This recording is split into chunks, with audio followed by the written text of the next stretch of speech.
kinabuhi. Okay? So, I know you have heard a lot of sermon regarding grace, but you know, this is one thing that we need to keep on hearing and learning again. Because even to myself, okay, dugan akong gawali o grace, okay, but I have realized that I have just scratched the surface of this subject. Okay? Actually, grace is not a subject. Okay? Grace is not even a doctrine. It is a person in our Lord Jesus Christ. So the compassionate plan of grace, at ang plano sa Ginoo with respect to His grace. Okay? So nag-ingon din na Migsoon nga, a moment of grace can change a lifetime. In fact, a moment of grace can change an eternity. Okay? A lot of people, when they encountered grace, and when grace really impacted sa ilang kinabuhi Migsoon, di gyud kayan na agwid akong kausaban sa ilang matag kinabuhi. Okay? A person nga maingon nga na naluwas siya pinangga sa grasya apan dili makita sa iyang kinabuhi, murag di mo na gitawag cheap grace, baratoon nga grasya. Okay? Meaning wa na siya tinuod nga naluwas. Okay? Na ako'y Bible study every Saturday morning sa Ground Zero or GNC. Sa Bible study nga puro foreigners. Okay? And one day there was another foreigner nga niboto nag-attend sa among Bible study, and he sat beside me, and we were talking about grace, and then ningon to siya nako, you know, there are prostitutes who are saved. So there are drug addicts who are saved. What do you mean? Siya, they are saved by grace, and they remain prostitute. You must be kidding. Okay? Kung a person nga hibalag o grasya, mausog gina, dili, pwedeng dili. There must be a change, radical change ang kinabuhi. But he insisted that no, even though they are drug addicts, they are drug pushers or prostitutes, they will still go to heaven because of grace. Okay? O kulang-kulang kaalam sa grasya, murag madala ka. Okay? But dili, ingon na kay grace is something makadalag yun kausaban sa imong matag kinabuhi. Okay? Diling-dili pwede. Okay? Because kato iyang reasoning is ningon siya, unconditional mo ng grasya. Okay? Well, unconditional, but naago kay resulta kung imong dawato na grasya, dili pwedeng niyo kang nangalaga ka Ginoo niya, sige ka kang ka-prostitute. Okay? Di ko na dili ko mabalansi imong kinabuhi ba? Okay? So this is one reason why I want you to master grace. Okay? And when you study grace, na kang pagtulon sa grasya, no? Especially, have you heard about Calvinism? Calvinism, about Arminianism, about Universalism. All of these are teaching grace. Okay? Arminianism is kanang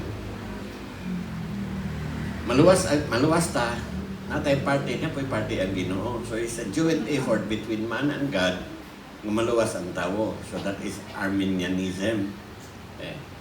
Universalism is everybody are saved tungkol sa grasya. So mo to'y stand itong usa. Kabisag drug addict, kabisag prostitute ka, basta dito o kang Ginoo, daw kasi grasya, luwas sa gihapon ka, bisag magpabiling kang prostitute. So that is universalism. Tanan, maluwas. Okay. Ang Calvinism, masaman? Grace alone.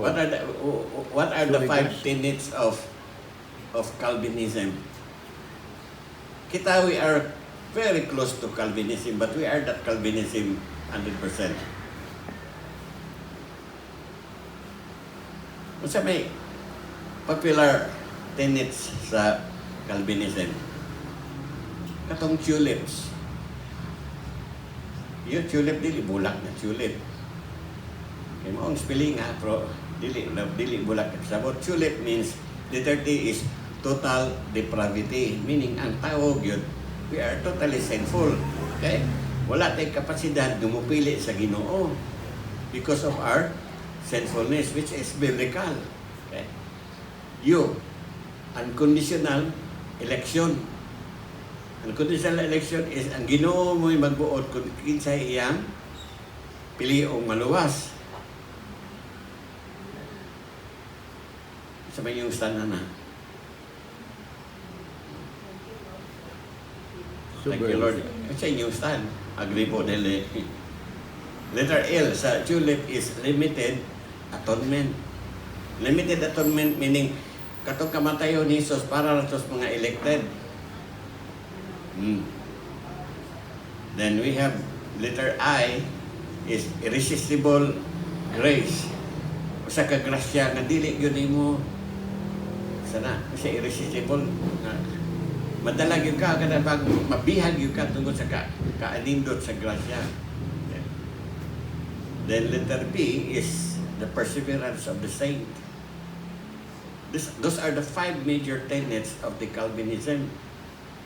Ang atong stand is very close to Calvinism. Naray gamay nga dili pa ko kayo totally sold out sa isa. Okay? But you need to know. Okay? So here we are.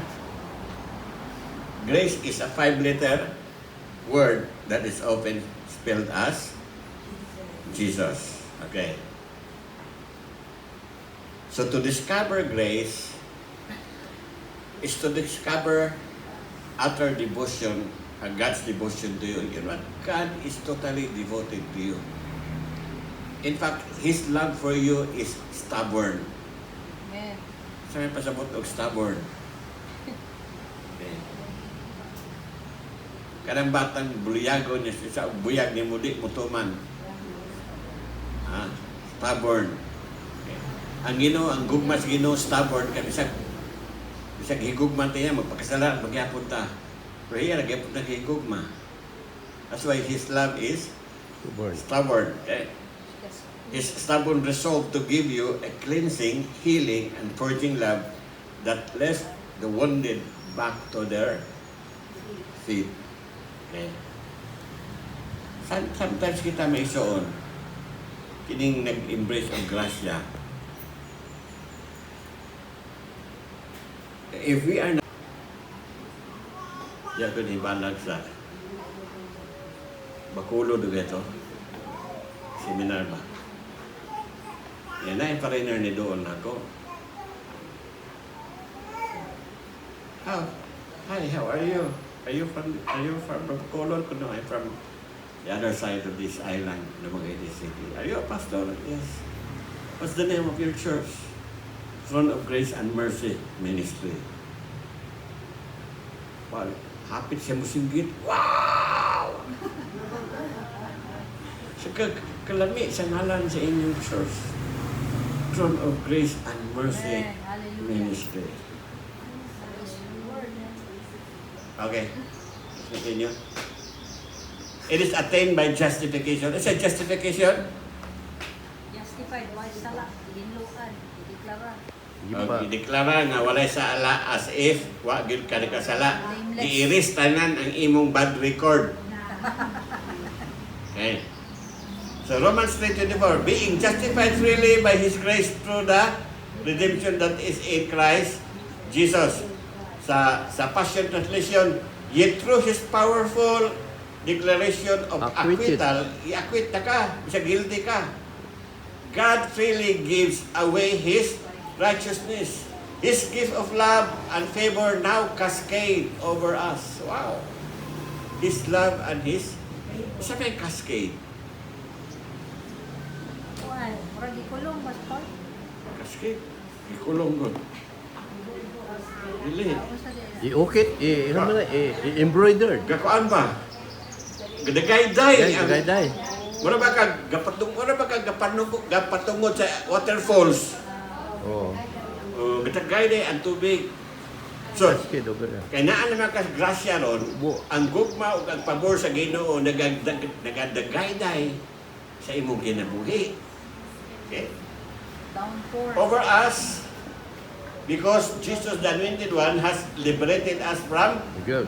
guilt, punishment, and the power of sin. There's one verse, there's one translation sa Romans chapter 8 verse 1. Sabi Romans chapter 8 verse 1. There is now no Now, condemnation. therefore, there is now no Therefore, condemnation to those who are in Christ Jesus. Oh, Now, there's one translation that says, now therefore, those who are in Christ can never be declared sinner.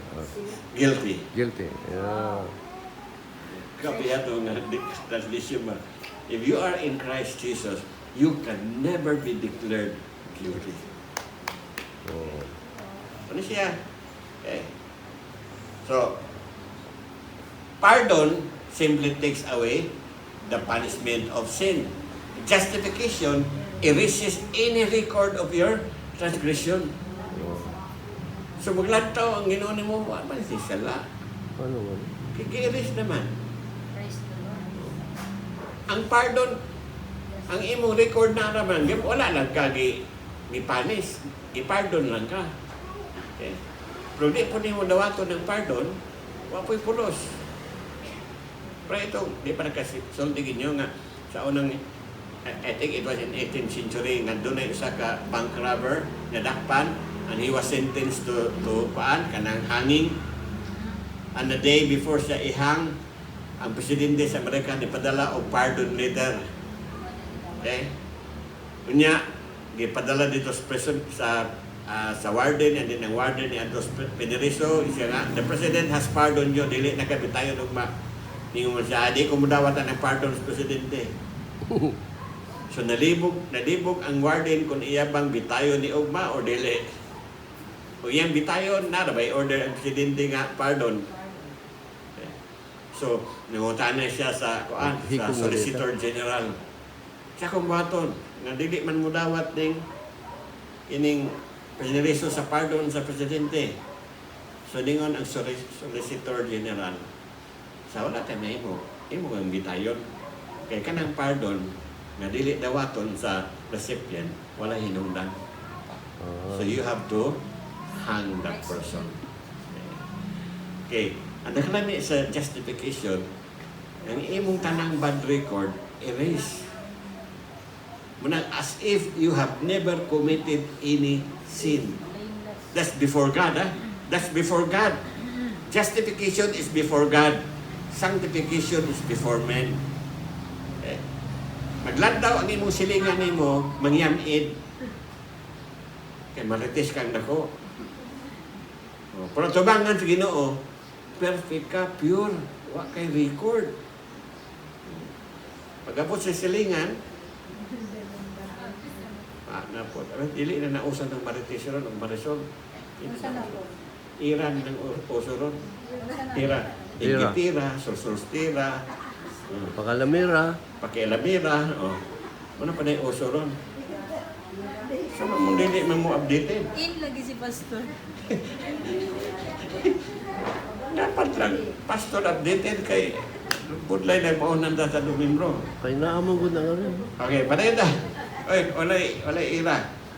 Christ removed not only the penalty of our sin, He cleanses us completely from its slightest tent. So, wag ko kay mansa. Flawless with the ikra. Okay? You and I stand before God as if we live a life of utter purity and perfection. Okay? Yeah, bye. Amen? Okay. Sunod. Number 5. Grace is awarded freely. Mananingon ang Romans 3:24. Being justified freely. Okay?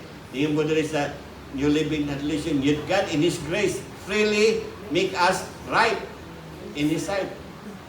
Wala kay gibariyan. Wala imo, wala ka di tampo. Iyan na tanan sa No. Ginoo. Okay? Amen? Amen. So, the Latin word for free is Gratis. Hapit maggrasya. Ang grace sa Greek is charis. Sa Latin is hapit mag-gratis. Gratia. Okay. If there is anything you can do to give grace, then it is no longer grace. Okay.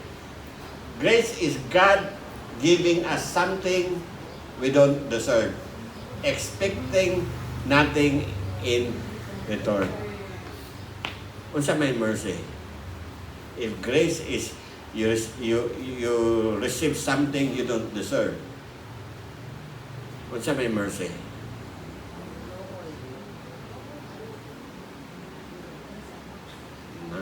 Atay na ni.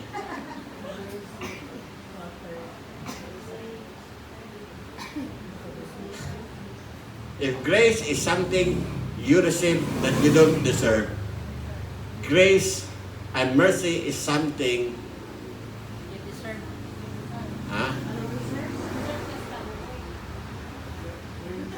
You deserve, pero higher siya, no? Gihimo ni mo, kaluyan yun. Na. You Example. do something. Ika, Lord, have mercy on me, kini kasala ko. So, kalayaan ka sa Ginoo. With repentance. With Kaluoy, no? Lungsap yun. Mercy you ask triumphs over it. judgment. You ask it. Mercy triumphs over judgment. In mercy, you don't deserve, and you don't receive what you deserve. In grace, you receive what you don't deserve. Baliharan ng duha. Okay. Asa may una, grace, mercy. Mercy. Mercy. Yes. Mercy has something to do with forgiveness. Grace has something to do with salvation. Which comes first? Forgiveness. Mercy. Unang forgiveness, then you are saved. Dili mo nang save ka, wa pa ka na-forgive. Ulit. Kailangan. Number 6. Ang grasya, it is acquired through redemption. So Romans 3:24, being justified freely by His grace through the redemption. Nausog ni color ini. Redemption. Naluwas tapid ang isa. Sa gibuhat ni Kristo sa cross. Okay. Jesus by liberation or freedom through His own suffering. He becomes slave so that the real slave may go free. That is why Christ is our Redeemer. Redemption was the word used to buy slave. Okay. In the Bible, when you come across kanang word silver, in the Bible it is always speaks Redemption. of redemption. Silver. Silver. Because they are using silver coin to buy something, to redeem something. Okay. Redemption. Okay. Okay, happy na ta. Last na eh. Grace, accomplished through propitiation. Okay. Masa may propitiation? Katabasan ang Biblia. Romans 3:25. From God, whom God set forth as a propitiation by His blood, through faith, to demonstrate His righteousness, because in His forbearance, God has passed over the sin that was previously committed. We will go another simpler translation, the Passion Translation. Jesus' God-given destiny was to be the sacrifice to take away sin. That is the meaning of propitiation. Siya may nihulit nimo. He took your place. Okay? And now, He is our mercy seat because of His death on the cross. We come to Him for mercy. For God has made a provision for us to be forgiven by faith in the sacred blood of Jesus. This is the perfect demonstration of God's justice. Okay? So propitiation is the very word that comes down to us from Hebrew to Greek, translated as mercy seat. The priest sprinkle the blood of the animal sacrifice upon the mercy seat.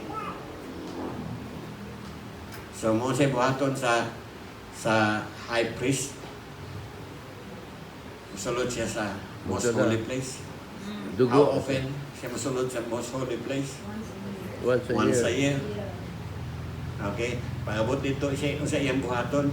Mag-offer.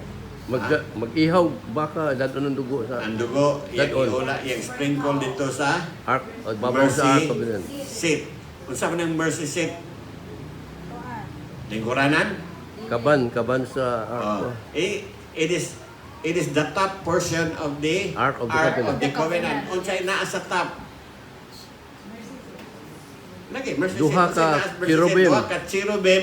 Ang ilang mga Pako. pako nag-touch, and then both their eyes are pointing on the mercy seat. Okay. Ma-atonement, ang katong gihimo sa kuan sa high priest is what we call atonement. Yang giaton ang sala sa mga tao pinagi sa pag-sprinkle sa dugo sa animal on top of that Mercy seat. mercy seat. But that was just a Sign. Figure. Shadow. Shadow. that was just a shadow, meaning that's not the real thing. The real thing is the blood of Jesus. The real thing is this, that the blood of Christ should be sprinkled on top of the mercy seat. And when that happened, real redemption sa kalibutan will take place. Amen. But Amen. my question is, did it happen? Amen. Amen. Amen. Crucified on the cross. Amen. Nya, ang iyang blood, naabot ba sa mercy seat? Hindi ko man to ni earthquake. Ah, Oh. napamina mo ha? This is a classified, I have read a classified report from mga archaeologists that they submitted to the government of Israel. That's why Israel right now is planning to rebuild the temple. Kaya naan na nila ang Ark of the Covenant. There was one American archaeologist nga kay kanang Jerusalem. Jerusalem is a city nga napuno og tunnel sa ilalom. It is a city of tunnels. And during that time, the time of Jeremiah, they were surrounded with great enemy. And hibalo sila nga, they will not survive. So, ang ilang gibuhat was to secure the Ark. Ark of the Covenant. Ilang gitaguan sa panahon ni Jeremiah. Dapat ibalubos si story. Okay. Di ilang gidala dito sa ilalom sa tunnel niya. Complicated po kayo ang tunnel sa Jerusalem. Ang gatago ito, nipili silang usa ka tunnel nga pisot kaayo without knowing nga katong tunnel mo end up guwa sa Jerusalem. Dito siya nabutang sa ilalom sa Mount Moriah, ang tunnel. Dito gilantang si Cruz sa Mount Moriah sa Calvary. Okay. When the soldiers struck the side of Jesus with a spear, ibuhagay ang dugo ni Jesus, ni daligdig ang iyang dugo sa cross. Hanto dito Nag-crack man, earthquake. sa crack kay ni earthquake man to. Nang crack man ang mga yuta. Sa ang dugo ni Jesus ni dalayday dito sa crack sa rock, and some of his blood reached the Ark of the Covenant. On top of the mercy seat, there was plenty of blood. When the modern Geology. scientists did a research on the blood, they were surprised that that blood was alive. buhi ang dugo. And then, that blood is not the blood of a normal human being. Kaya ang normal nga blood sa human na may kuan sa XY. kana XYZ. XY. Oh. Oy, si Jose. Oh, kasi Mitik. Isa may mintik ni mintik. Si Jose. Jose. Jose Kasi Chen. sa babae lalaki, siya na sa blood. XX ang baye. Ang laki, XY ang laki. Now the scientists, they were astonished kay katong dugo, it was alive and kulang siya o kuan. Wala XY. siya XY. XX ra. Blood of God. The blood of Jesus. Ano man? Laki. Wala matay. Wala Wa man matay. indabdos pareha pinagis laki. Correct. So meaning, pagkamatay ni Jesus, His blood was sprinkled on top of the Mercy mercy seat. seat. That's the final redemption. And right now, Jerusalem and Israel is preparing to rebuild the temple. They have prepared everything. Katong mga ilang isubay itong mga pamilya sa Levite, they have already trained the Levites to do the work. All the priestly garments are prepared. The ark are prepared. The only thing na dili prepared is the dome. Katong Muslim nga, Dome of Rock. the Dome of Rock. Simbahan sa Simbahan Muslim. sa Muslim. Muna lang to, kay ilan ng gupon, kay part pa na sa temple ni Solomon sa una. Kanang dome is, nasulod siya sa outer court sa temple. So they have to destroy the dome. And once they will destroy the dome, Away na. gira, it Muslim. could be the second coming. Kay kung hilabtan na nimo, the third holiest mosque sa Muslim.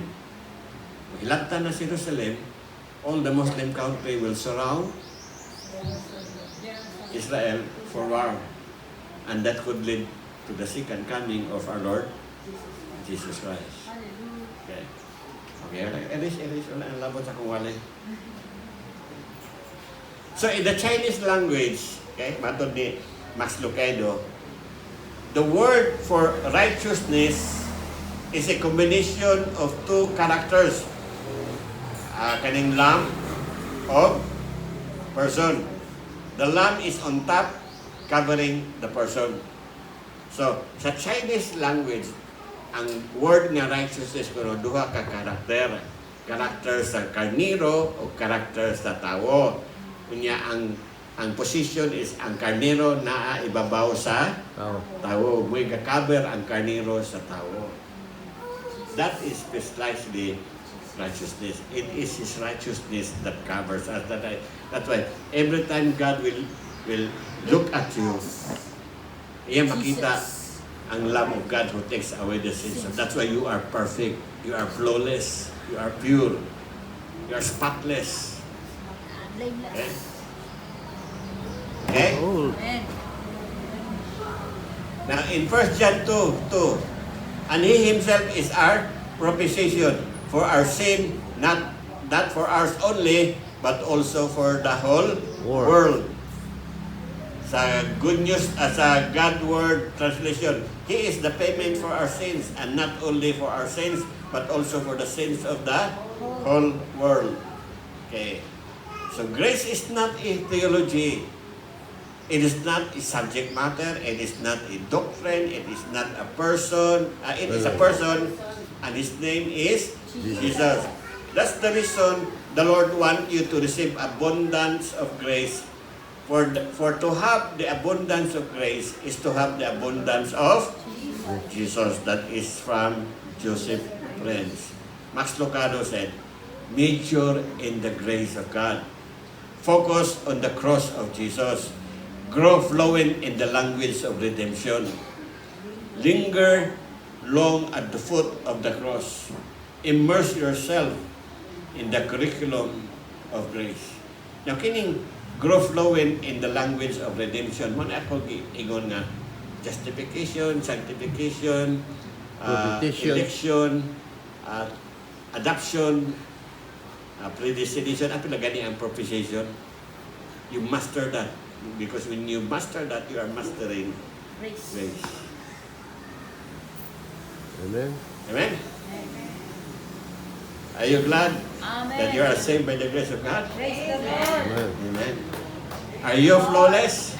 Amen. In the name of the Father, you are flawless. You are flawless. Bisag ibing kapangka-pangka, sige kapandol, ano sa'yo manaway ka? Sa imo pagpanaway, wa na kahibalo, na you are acting like the elder brother. Now, in that parable, the parable of the prodigal son, the worst sinner is the elder brother, not the younger one. Dili worst sinner tong prodigal son. Ang worst sinner ito katong magulang na nabilin. Ano man, ang sala sa younger brother is sin of the flesh. Pamayi, inubo, inom, World the Spirit. sugal, sin of the flesh. Kasi sala sa elder brother, sin of the spirit, kalikot-kot, kasuko, anger, unforgiveness, bitterness. And I have seen some people who are embracing grace and they are acting like elder brother.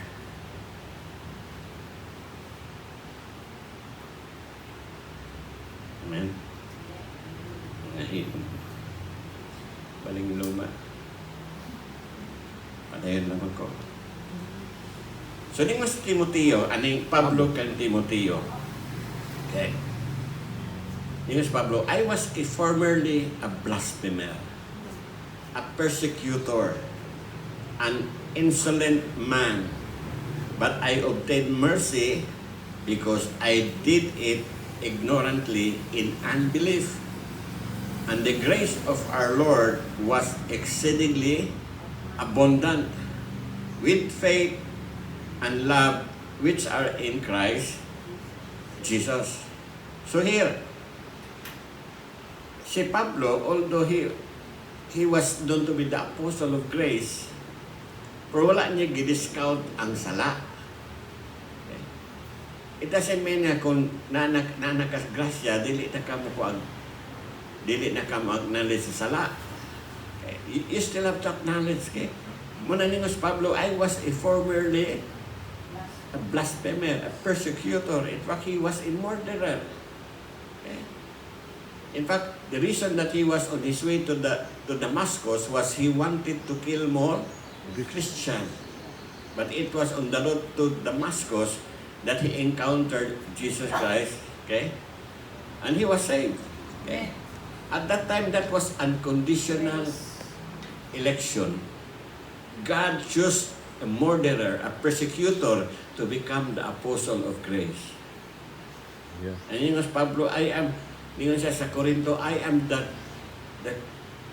chief sinners. Ako ang pinakamakasasala sa tanan. So if you are a person who embrace grace, okay, you cannot discount sin. You still have to acknowledge that by the grace of God, you are forgiven. Okay. So, abundant grace is for abundant sin. Okay. Dako kayo sala si Pablo, dako po kayo siya grasya, natawat. Sabi na totes katong si Mary Magdalene na nagdihog sa tiil ni Jesus dito sa panamalan ni Jairus. Here comes si Pariseo mo to si Jairus, niadto sa Jesus.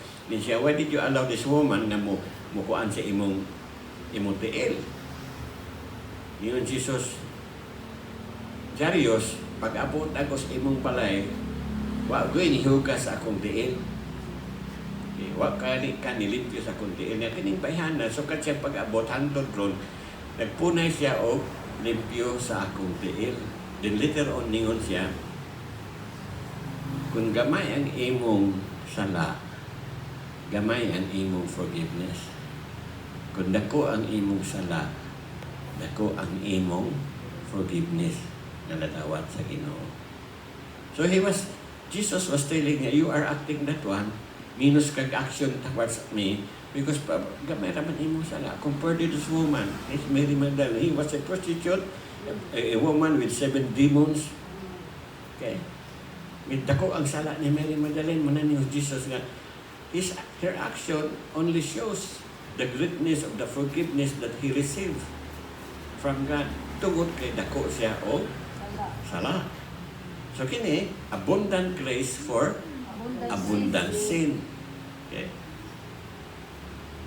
Amen? Amen. So, in the book of Romans chapter 3, let me read a portion of that, okay? Verse 10. There is none righteous. No, not one. There is none who understand. There is none who seek after God. They have all turned aside. They have together become unprofitable. There is none who does good. No, not one. Okay. Diyan mo na makita ng total depravity sa tao. Ang tao is totally sinful. Wala siya kapasidad na bukunik sa Ginoo because sa iyang sinfulness. Giklaro, gibalik-balik ni Pablo, no, not one. Meaning, appeal siya. Okay? So, our depravity doesn't come in half doses. No, grabe ta. Lahat ito itong gigamit ni Calvin sa iyang tenet. Total depravity. Hingpit nga pagka makasasala sa tao. Okay? Total means total. Okay? Total depravity meet its match in total grace. One infinite value cancel another one. Okay? Mananingon si Pablo in the book of Romans nga, when sin abound, grace abounded more. Okay? Kung ingon inira ang imong sala, ang grasya sa Ginoo inana. Okay? So the more sin, the greater the grace. That's why there's a song that says, your grace is greater. Okay? The grace of God is always greater. Now, there are 7 components about the grace of God. Pito ka component. Okay? Or pito ka, sabi siya, component ka niya. Sangkap or... Tagalog pa rin. Okay. Lamas ba? Okay. Mga... Seven components of grace. Okay. Siguro. But before that, let me read a scripture in Romans chapter 3, verse 21 to 25. But now, the righteousness of God apart from the law is revealed, being witnessed by the law and the prophet. Now, isa may pasabot na yun, the law and the prophet. Old Testament. Law and the Old Prophet. Testament, Until John the Baptist. it is the Old Testament and now being fulfilled in Jesus, because Jesus, according to the scripture, Jesus fulfilled the law and the prophets. Okay? So even in the righteousness of God through faith in Jesus Christ, to all and all who believe, for there is no difference, for all have sin and fall short of the glory of God. All ang gibutan niya tanan, being justified freely by His grace through the redemption that is in Christ Jesus. So naadya ni Jesus. So let's talk first about the 7 components of grace. The number 1 is, grace is something that is apart from work. Okay? Dili ka kakuhas grasya pinagis paningkamot. Okay? Mananingon ang scripture, but now the righteousness of God apart from the law is revealed, being witnessed by the law and the prophet. Okay? Sa New Living Translation, ingon niya ang New Living Translation, New Living Translation, but now God has shown us a way to be made right with Him without keeping the requirements of the law. Praise the Lord. Okay? Klaro dili? Amen. Okay? You can be made right, you can be made righteous by not keeping the requirements of the law, as was promised in the writings of Moses and prophet long ago. Yung pagod siya sa Titus using the Message Bible, but when God, our kind and loving Savior God, stepped in, He saved us from all that. That it was all His doing. We have nothing to do with it. Nangaluwas ta not because we are good. Ang atong kalawasan, it was all by God. Nothing from us. Igo ratang ni-receive. We just become recipient of His goodness. Okay? Muna dili ta kapanghinambog. Klaro ba na? Amen. Oh? It was all His doing. We have nothing to do with it. So ayaw paghinambog nga, you are a man of grace, daluwas kas grasya. Kaluilan ng uban nga wala pa'y grasya. Amen? So there are two types of religion in the world. It is a religion of divine accomplishment and religion of human accomplishment. And it is only Christianity that can be classified as a religion of divine accomplishment. Amen. Tanan sa ato iyanin ni Kristo. Why ato? Igo ra ta nag-enjoy sa iyang prutas sa iyang mga buhat. But all other religion are religion of human accomplishment. Whether you are Buddhist, Buddhist, Hindu, Muslim, tanan ano? kasi. Jew. Okay. Yan na tanan sa Ginoo. Okay. In fact, ang atong dakong simbahan can still be classified as human accomplishment. In fact, other Christian denomination can still be classified as human accomplishment. Kaya imagine, giinan ko ito usa ka pastor nga diin gikanta dito nila sa una.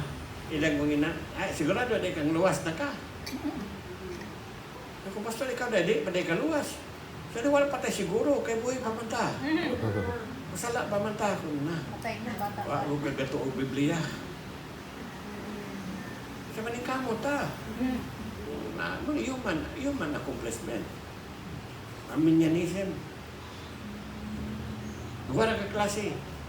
Matod pa ni E.W. Tozer, kaya nagdebate itong mga daghang mga professor, iyang mga classmates sa Bible School, nagdebate dito, alingasa na kayo.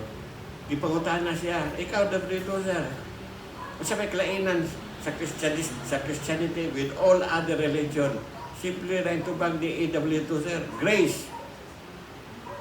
Grace is something that distinguishes us from all other religion. Amen. Para simple. Okay. Amen? Hallelujah or hallelujah? Okay, Ephesians 2 from the Message Bible. Okay. Now God has us where He wants us with all the time in this world and the next to shower grace and kindness upon us in Christ Jesus. Take note of that. Saving is all His idea and all His work. All we do is trust Him enough to let Him do it. It is God's gift from start to finish. We don't play the major role. Look at that. Ano ba yato? Wala. Saving us is all His idea. And all His work. Ang ato na good, ningon ng versikulo, all we do is trust Him enough to do it. Okay? Ningon sa katapusan, God does both the making and the saving. Siya na muluwas, dili kita.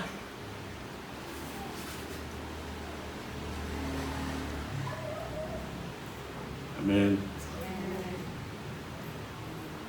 Amen. Passion Translation. Look at the Passion Translation. Throughout the coming age, we will be visible display of the infinite, limitless riches of His grace and kindness, which was showered upon us in Jesus Christ. For it was only through this wonderful grace that we believe in Him. Nothing we did could ever earn this salvation. Not even for our faith, for it was the gracious gift from God that brought us to Christ.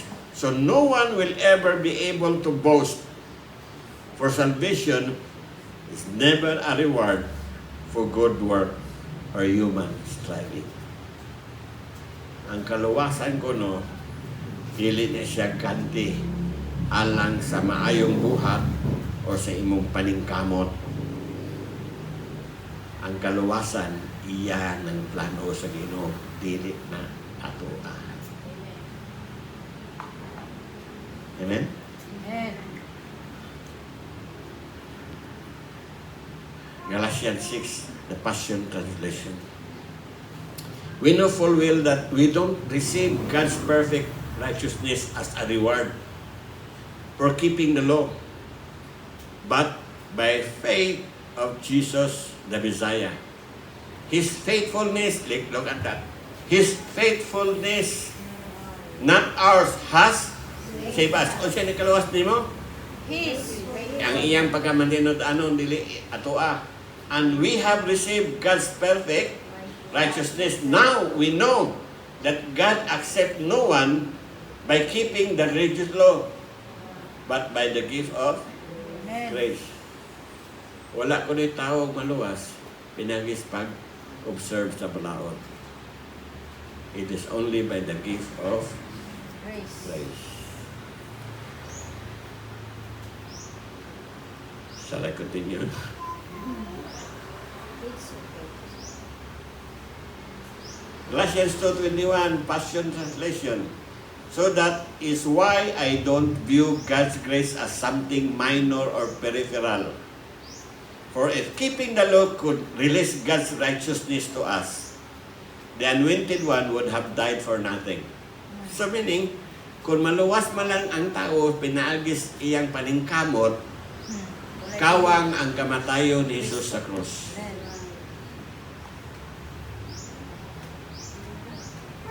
Okay?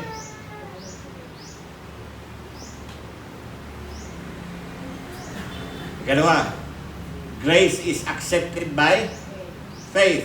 Okay, Romans 3:22, we are made right with God by placing our faith in Christ Jesus. And this is true for everyone who believes, no matter who we are. Okay? Kung dito o maka ni Kristo, mo naluwas ka. Okay? Faith is the channel through which we receive the grace of God. And that's why dingon si Pablo that you are saved by grace through Faith. faith. Okay. Accepted by faith. Okay. Romans 4 verse 5 there. Passion Translation. But no one earned God's righteousness.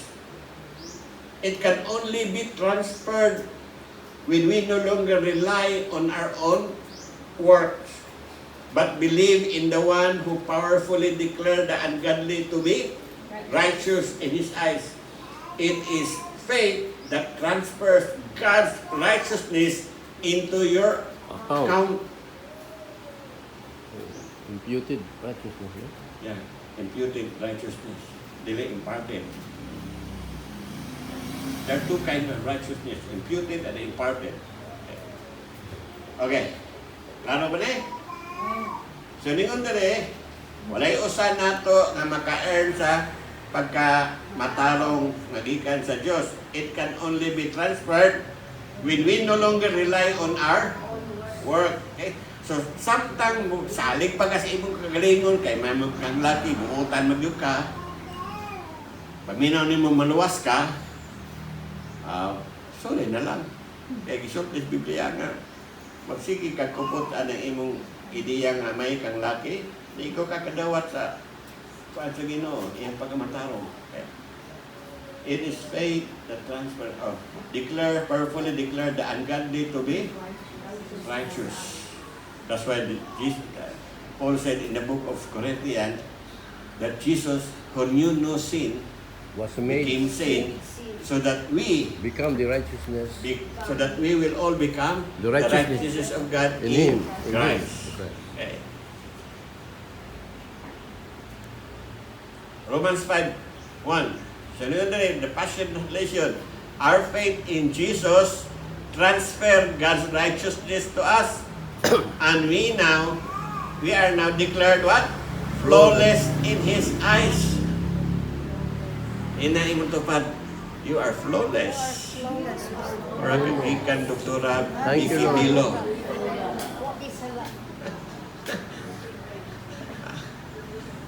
Lami abay. Flawless ka. Sag na punog. Ulat imo nawong. Sag na punog. Kunot na imong agdang. Flawless. Kalabiya ako nag-capitalize bagay. Lami kaya ba? Okay. Ako mas magbasa ha. Our faith in Jesus transfer God's righteousness to us. Kasi na pagtuon ni Jesus. Amen. So, gibali na iyang pagkabatarong dihan ninyo. Amen. And because of that, you become Flawless. flawless in His eyes. This means we can now enjoy true and lasting peace with God. All because of what our Lord Jesus, the Anointed One, has done For us. Amen. Amen. Flawless din is milde. Yes, and amen. Bisag pangag. Sa pangag flawless. Aray ko, di, wakilabot ala. Wakilabot ala. Tubo ra pud na. Ayaw kong tutuki pati, wakilabot ito. Number 3. Mutubo ra man na. Number 3, grace. It is available to all who believe. Okay. Ang kamatayon ni Jesus para sa tanan. Okay. Pero ang makatagamtam sa kalawasan, ang resulta sa iyang kamatayon, katulad nito, oh. Okay. So, ningon dire, Romans 3:22. We are made right with God by placing our faith in Jesus Christ. And this is true for everyone who believes, no matter who we are. For everyone has sinned, and we all fall short of God's glorious standard. Okay? So, himuon ta niyang matarong, pinagi sa imong pagtuo diha kang Kristo Jesus. Okay. Sa New Testament, especially sa mga sinulat ni Pablo, kanang powerful kayo nga word is in Christ. Amen. That's a very powerful word. Okay. In Christ. Okay. Atong basahon sa Passion Translation. Yung ang Passion Translation, Romans 3:22. It is God's righteousness made visible through the faithfulness of Jesus Christ. And now all who believe in Him receive that gift. For there is really no difference between us, for we have all sinned and are in need of the glory of God. So nakadawat na ka sa grasya. Sa grasya, sa kasa. Okay. So ang keyword diha sa man. Sa ang keyword. Ara. Faithfulness. All who believe. So the key word is all. That is one immense three-letter word. For it measure the width of God's grace and the height of His love. Okay? So because grace cleanses us from sin, we find ourselves standing at the throne of grace without any human rank or measure. Okay? Atubangan sa Ginoo, we are all One. pure and clean. Wow. Praise God. Amen. Amen. Grace can be attained by justification. Now again, if you are serious in your study about grace, you need to study this different word. Number 1, justification. Number 2, sanctification. Number 3, election. Number 4, adoption. And number 5, predestination. Kanan lima, if you want to master grace, study seriously this word. Okay. Throne of grace.